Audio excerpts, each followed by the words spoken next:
Arestado na ng PNP ang itinuturong sospek sa pagpatay sa tumatakbong barangay chairman sa Aguilar, Pangasinan. Tinutukan niya ni Jasmine Gabriel Galvan.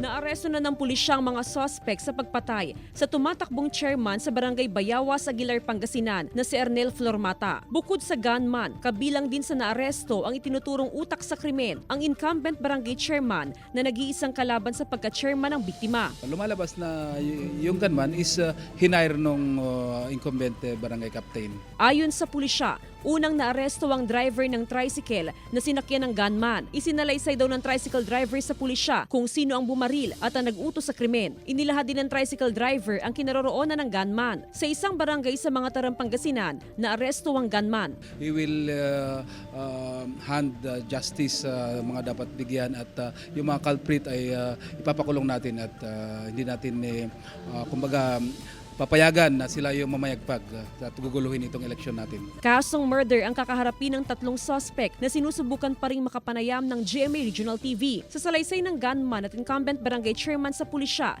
iginiit nila na hindi totoo ang umano'y paratang. Nasa kustodiya na ng Aguilar Police Station ang mga suspect. Tumanggi na muna magbigay ng pahayag ang mga kaanak ng biktima. Samantala, karagdagang pulis na itinalaga sa bayan matapos makapagtala ng election-related case. Doon sa deployment ng mga personnel, dadaan po kasi sa amin yon with our approval kung ilan yung madi-deploy na additional na augmentation doon. Kung kailangan lagyan pa ng army, lagyan ng ibang mga persa, yun po yan.